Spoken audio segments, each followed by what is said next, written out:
Primeiramente, não se assuste com o tamanho do vídeo, calma. Se assuste só com a convocação de Everson para a seleção à frente de João Paulo. Não vou nem falar disso, mas assusta mesmo.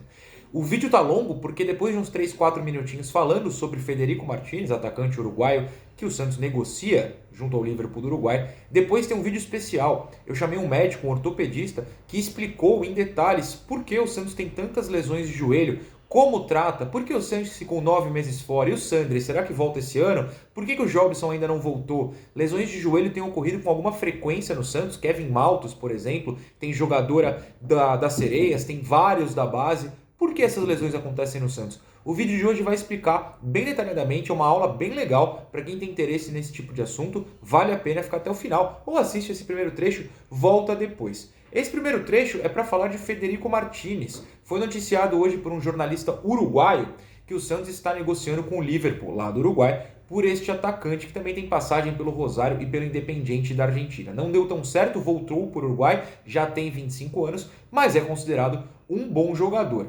Eu, que gosto de gringos, não vou negar, até me animei com essa história. Lucas Mussetti foi atrás depois dessa informação vinda lá do Uruguai e confirmou que o Santos, já que o empresário dele é o mesmo do Emiliano Velasquez, que chegou nessa sexta-feira ao Brasil, aproveitou para negociar. Não sei se foi oferecido pelo empresário, se só surgiu o assunto, enfim, aproveitou.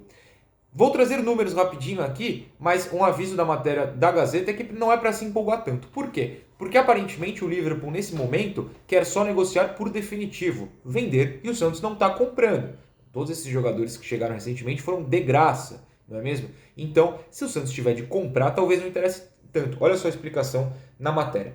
Como publicou o jornalista Sebas Giovanelli, Martínez é agenciado por Pablo Ribeiro, o mesmo empresário de Velasquez, que está em Santos e tenta um acerto com o clube. O Santos tenta avançar, mas esbarra na limitação financeira. Para o Santos compensaria um empréstimo ou a compra com pagamento no futuro. Um pouco arriscado, me lembra o Soteldo, claro. A ideia é buscar Federico agora e, se não houver o acerto, já deixar ali meio encaminhado para 2022. Então, por isso que eu achei válido a gente comentar aqui em vídeo, porque o Santos já está se aproximando, não é boato, não é nada disso. Se não der agora, quer tentar no ano que vem numa situação melhor. Vale a pena ficar de olho. Então o Snar, um membro que assina o Instat e sempre joga lá pra gente dados dos jogadores que o Santos busca, os jogadores que o Santos contrata, passou rapidinho pra gente lá no grupo dos membros. E se você quiser virar membro, tem aqui o botão Seja Membro ou na página principal do canal.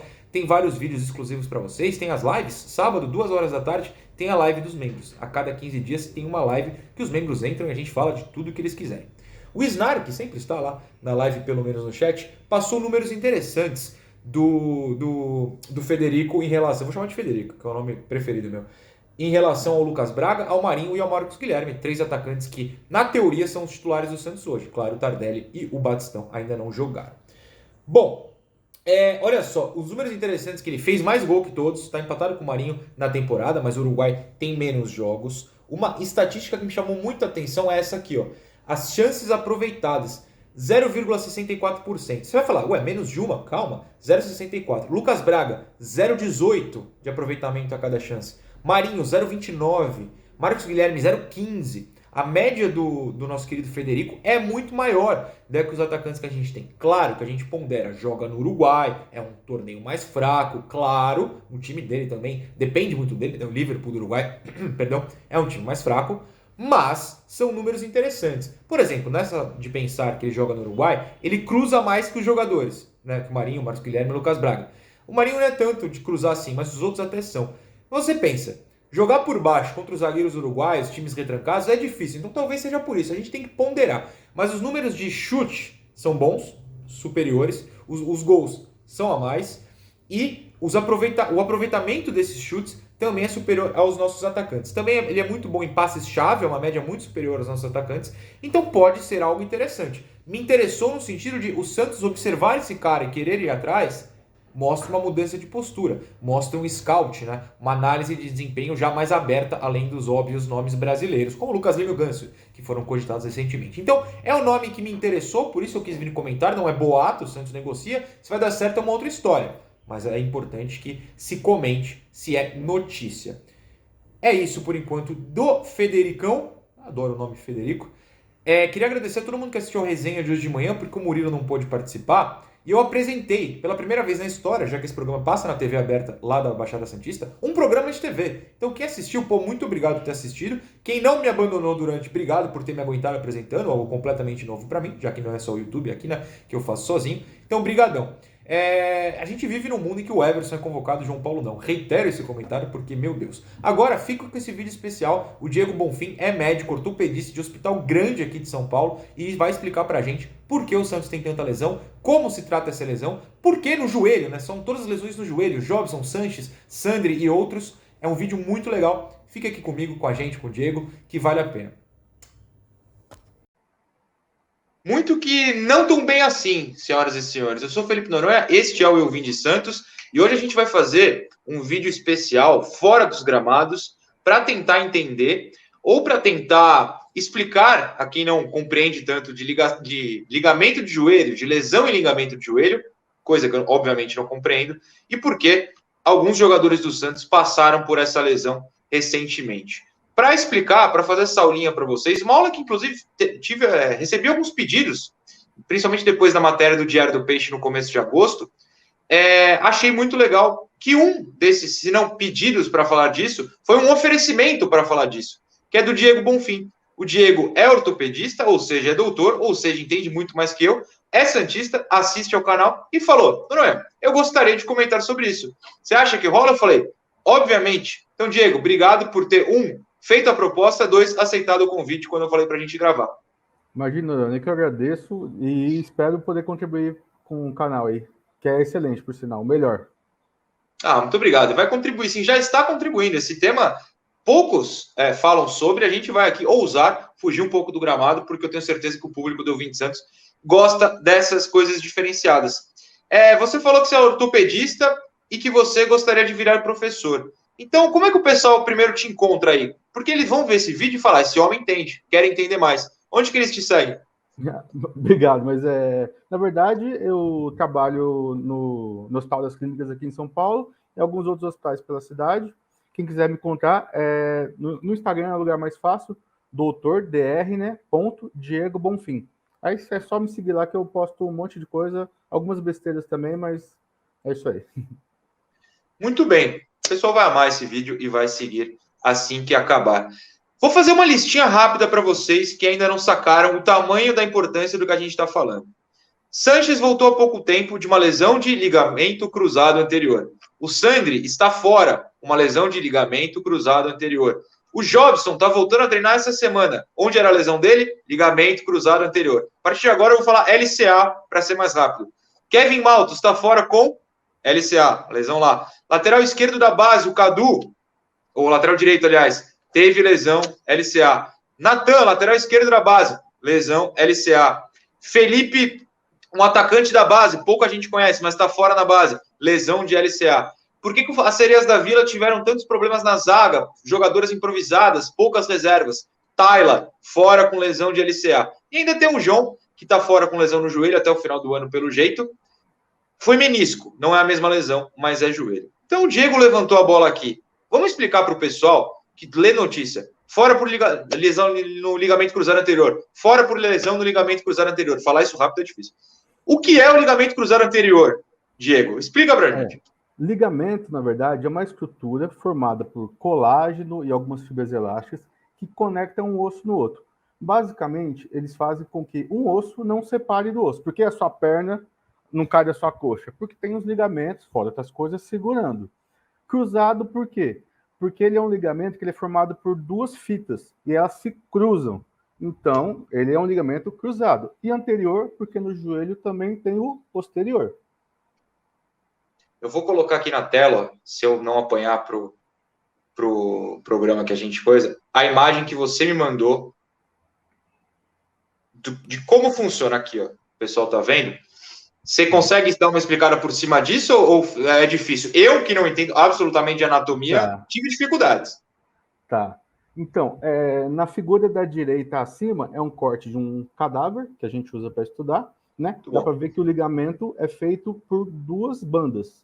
Então, ele acaba se cruzando, como a gente consegue ver na imagem de baixo. Então, por isso que ele é chamado cruzado e anterior. E ele é anterior porque tem um que fica na região posterior, que no caso dá para ver no desenho abaixo à esquerda, que é essa figura principal aqui, que é esse ligamentão mais espesso. Meu Deus, realmente eu precisava ter prestado atenção nas minhas aulas, na época de ensino fundamental e Não médio. é fácil. Eu tive que estudar para poder falar com vocês, porque realmente é bem complicado. Ah, então agora você deu um alívio. O homem que é doutor tem de estudar, imagina a gente. Mas, Diego, por que, então, essa parte do nosso corpo, essa parte do corpo de atletas, tem tanta lesão? Por que é comum? Por que não é só no futebol, muito menos só no Santos, que tem 8 aí no departamento médico só com isso? NBA, que eu acompanho muito, é constantemente ter lesão no ligamento cruzado anterior. Por que acontece essa lesão no corpo humano com essa frequência? Tá. Na verdade, a gente precisa primeiro entender qual que é a função do ligamento cruzado anterior. Basicamente, ele segura a perna na posição. Ele evita que a perna vá para frente do corpo. Ele segura essa região. Então, o que acontece? No caso da NBA, por exemplo, tem muito salto. Então, o jogador salta para poder evitar que a perna vá para frente, o ligamento segura essa perna. No caso do futebol, geralmente, o que acontece? É quando o pé fica travado no campo e o fêmur acaba rodando sobre a perna. Então, isso é a principal lesão, na verdade, que é essa lesão que o pé fica preso e o corpo roda sobre ele. Por isso que tem se feito ultimamente molhados gramados. Por quê? Com o gramado um pouco mais molhado, ele fica mais liso. Então, a força necessária para romper acaba sendo maior do que a força necessária para o pé poder escorregar. Então, o jogador acaba escorregando antes de lesionar o ligamento. Tem alguns outros tipos de lesão também, quando, por exemplo, a perna estica demais, o joelho meio que dobra para trás, quase igual aquela cena do John, que foi horrível. Provavelmente, ele deve ter tido uma lesão parcial do ligamento, mas isso aí é pura especulação, na verdade. Para quem assiste NBA, você falou essa do joelho para trás. O Giannis Antetokounmpo na NBA, ele teve a hiperextensão, né? Ele foi para trás, é isso, né? Exato. Isso acontece. Pode lesionar. E o problema também é que às vezes vai associado com outras lesões. No caso, os meniscos. Os meniscos são disquinhos de cartilagem, tá? Que eles ficam do lado de dentro e de fora do joelho. Eles funcionam, entre outras coisas, como um amortecedorzinho. Então, se o joelho desloca muito, esse disquinho acaba sendo lesionado. E isso também causa uma série de outros problemas, né? Às vezes a gente relaciona no esporte lesão com pancada, com falta violenta e tal. E quando não é em campo, muitas dessas lesões foram em treinos. A gente às vezes pensa, pô, será que o coletivo foi pesado a esse ponto? Não é o caso. Mas lesão de ligamento pode acontecer em pancada, em falta violenta também? Pode. Geralmente, quando é pancada, o que acontece? Acontece mais no futebol americano, quando geralmente o jogador está correndo e chega alguém de lado dele. O joelho fica preso e a outra pessoa vai lá e bate o pé fica preso e a outra pessoa vai lá e bate na região do joelho. O joelho acaba indo para dentro e a perna rodando. Isso acontece. Mas pode acontecer sozinho também, num salto, quando a pessoa cai. Por exemplo, essa da questão da pancada aconteceu com o Michael Leite, né? Aquela lesão horrível que ele teve, entre outras coisas, lesionou o cruzado anterior também. Mas acontece sozinho, acontece separado, acontece você podendo em casa cair, machucar, são várias coisas. Agora eu tô com medo, legal. Pelo amor de Deus. Uma questão até que você colocou, eu tive curiosidade, existe um padrão de pessoa que tem essa lesão ou é totalmente ao acaso? Eu vou citar o nome aqui que, pelo amor de Deus, é só para a gente entender como exemplo.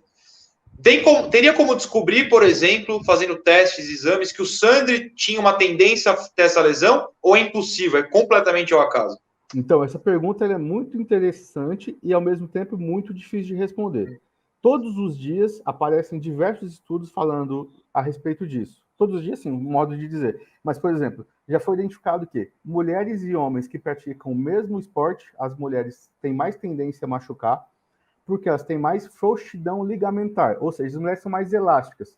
Então, na teoria, o joelho acaba mexendo um pouquinho a mais, e esse mexer a mais acaba forçando mais os ligamentos. A outra coisa, as mulheres têm tem a tendência de ter um joelho um pouco mais para dentro e um quadril um pouco mais largo. E esse joelho mais para dentro acaba também forçando o ligamento.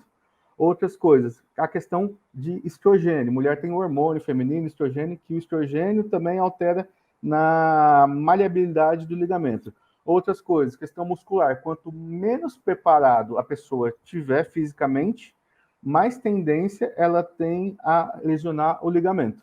Então, por exemplo, a mulher, como ela tem musculatura um pouco mais fraca que a de homem, por questão genética, física mesmo, ela também tem tendência a ter mais lesão. Mas, ao mesmo tempo, também alguns estudos anatômicos, por exemplo, a largura do joelho pode influenciar, a inclinação do joelho pode influenciar, questão genética, diversos outros fatores.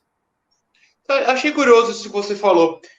Quando você pratica menos, tem menos exercício físico constante na sua vida, você pode ter mais risco dessa lesão. Mas aqui a gente está falando de jogadores que basicamente praticam exercício todo santo dia, eles são pagos para isso. Aí é uma questão de força demais? Me explica, não sei se tem relação. Então, pode ter relação com o calendário apertado, porque... E, além disso, tem muita questão emocional também. Às vezes o jogador está tenso, está nervoso, ele acaba forçando um pouco mais no treinamento, ou o calendário está apertado, não teve tempo de ter total recuperação muscular, ou o músculo já está um pouquinho mais enfraquecido, porque os estudos têm mostrado que a musculatura do core, essa palavra que está em moda hoje em dia, que é a musculatura do abdômen, pelve, lombar, quadril, etc., que é a musculatura do core, mais fortalecida, com a musculatura da coxa mais fortalecida, diminui a questão dos riscos. Mas como que você vai fortalecer essa musculatura, sendo que tem jogo atrás de jogo, viaja para não sei aonde, o Brasil é muito grande para poder viajar, o calendário é apertado, então é complicado realmente. E, além disso, teoricamente, a gente tem um elenco um pouco reduzido. Então, isso acaba forçando demais os jogadores.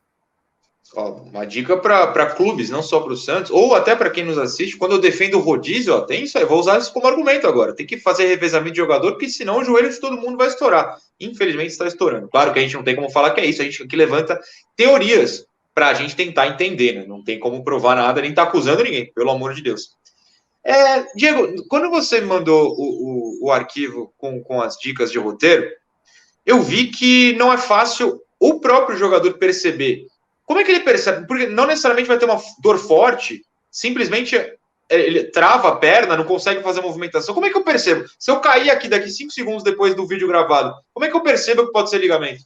Então, na verdade, é pouquíssimo provável que alguém tenha essa lesão espontânea, porque o ligamento é tão forte, tem alguns estudos mostrando que, o pessoal da parte de exatas me corrige aí, mas tem 1.700 a 2.000 newtons para poder romper um ligamento.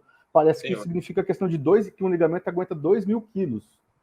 2.000 quilos? Isso, o ligamento, Meu exatamente. Deus. Então, o que acontece? Geralmente é um trauma um pouco forte. Geralmente, o que acontece? As pessoas sentem um estalo no joelho, o joelho meio que ele começa a inchar na hora, e a pessoa tem uma certa dificuldade para executar as atividades que ela estava exercendo anteriormente.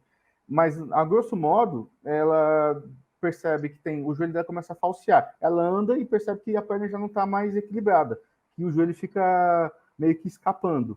Mas, geralmente, isso dá dor, sim. A maioria dos casos dá dor. Óbvio que tem casos raros, por exemplo, se eu não me engano, acho que o Alisson, anos atrás, acabou rompendo, terminou o jogo e depois descobriu que ele tinha rompido o ligamento. Provavelmente ele era tão forte fisicamente que a musculatura dele acabou segurando o joelho e ele acabou nem percebendo que rompeu na hora.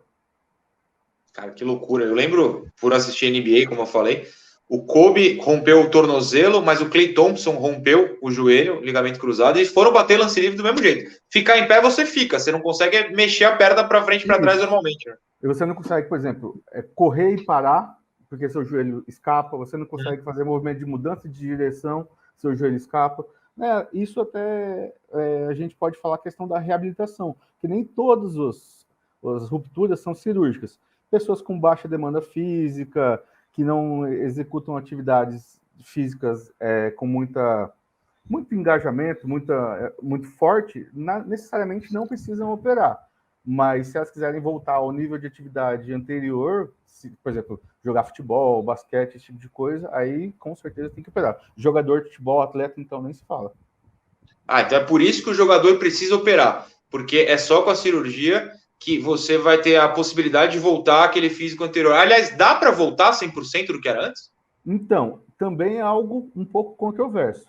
Tem gente que fala que dá para voltar com 6 meses, mas tem estudos mostrando que só depois de 18 meses, ou seja, 1 ano e meio, que as pernas vão se equilibrar. Questão de fortalecimento muscular, ganho de movimento, etc. Em média, as pessoas acabam voltando em 9 meses. Por quê? Você tira um pedaço de uma região para colocar no ligamento que você rompeu.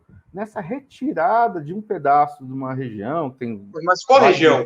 Da onde isso? Você pode tirar ligamento da região da coxa, chama ligamento quadriceptal, pode tirar ligamento de uma região chamada isquiotibiais ou do tendão patelar. O tendão patelar é aquele que o Ronaldo Fenômeno rompeu naquele lance famoso. Você pode tirar, que é o principal usado dos jogadores de futebol. Ele, teoricamente, é o melhor para os jogadores de futebol, porque ele é além de ele ser forte, a gente consegue tirar com pedaços ossos, e esses pedaços de osso você consegue conectar tanto no osso da tíbia quanto no osso do fêmur, e além disso, você não tem perda de movimento, que tirando as outras áreas você acaba tendo.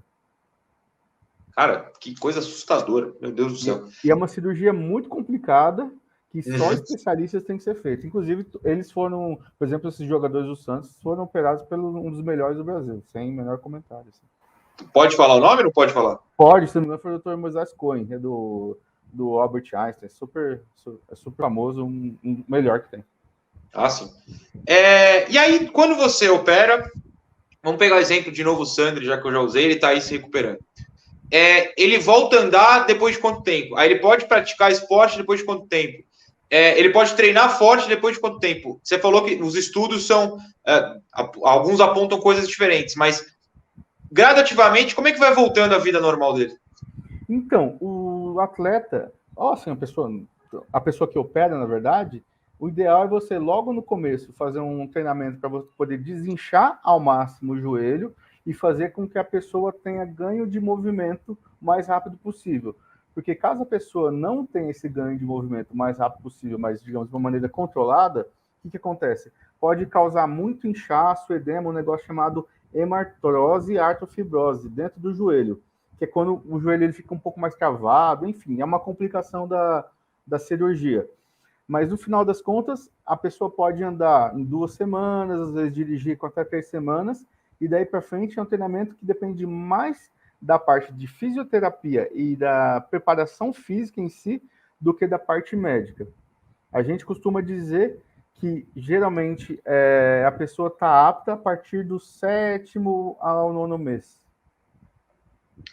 Saindo um pouquinho da questão do joelho, eu espero não te pegar de surpresa, até comentei por cima com você.